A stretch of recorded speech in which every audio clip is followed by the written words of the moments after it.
you want questions? Yep. I hope so, because I wanted to ask. You want to take questions? I'll take a few questions. I'm not unused to. Yes. Look, Mr. Carr, it appalls me. I wrote to the Prime Minister.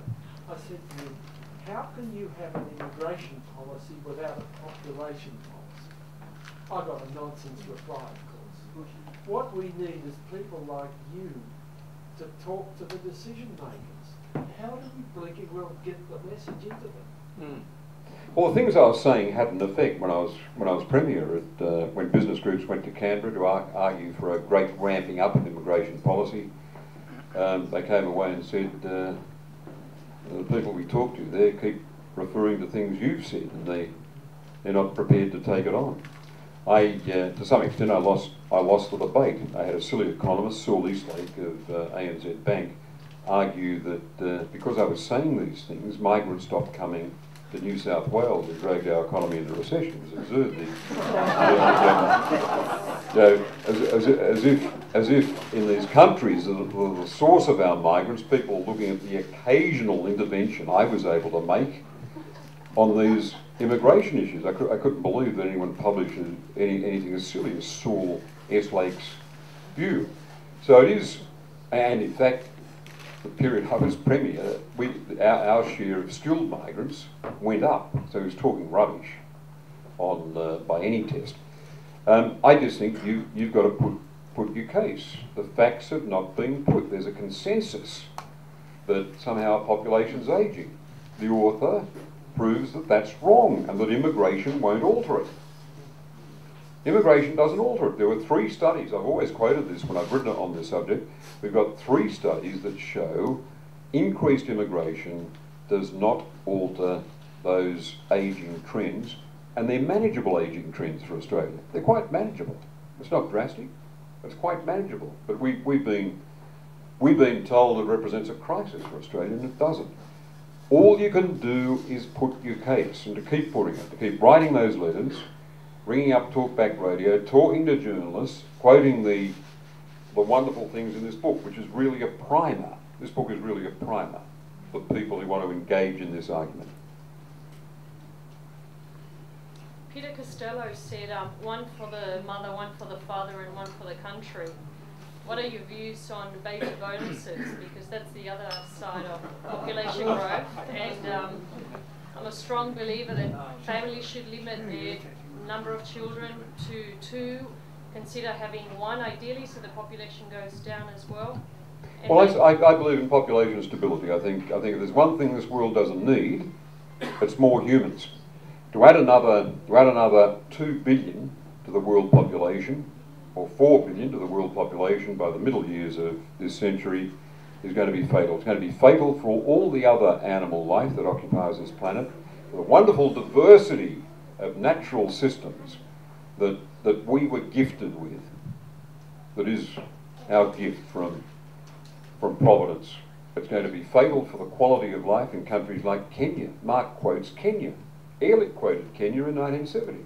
He said the population of Kenya doubles every 35 years.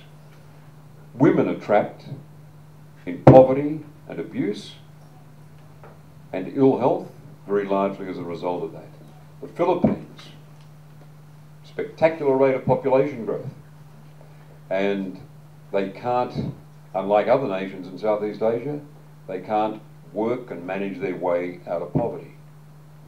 We need population stability, and hence I'm not a supporter of baby bonuses. Australia's going to have an extra 1 million people very quickly as a result of a steep natural increase and the most ambitious immigration targets proportionately in our history.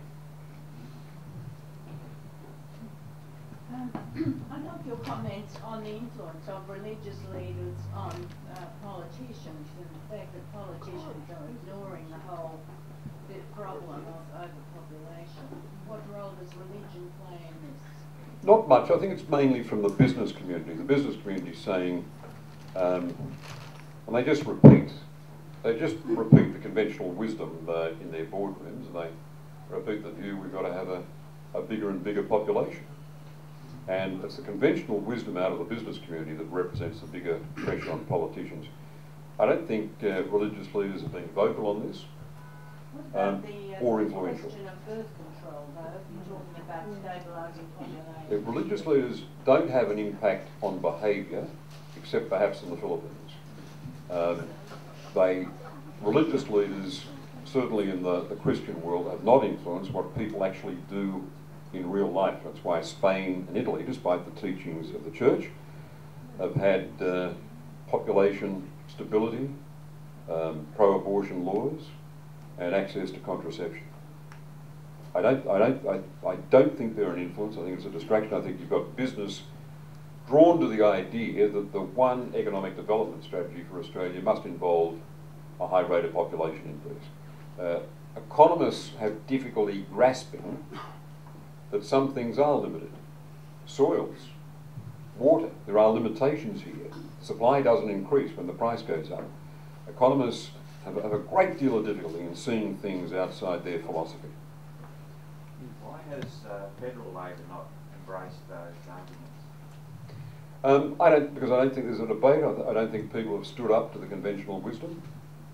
I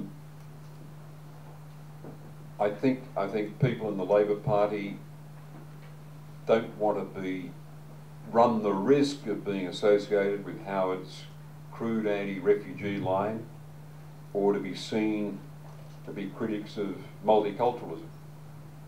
But in fact, a lot of people with sensible views on these matters happen to be the sons and daughters of migrants themselves.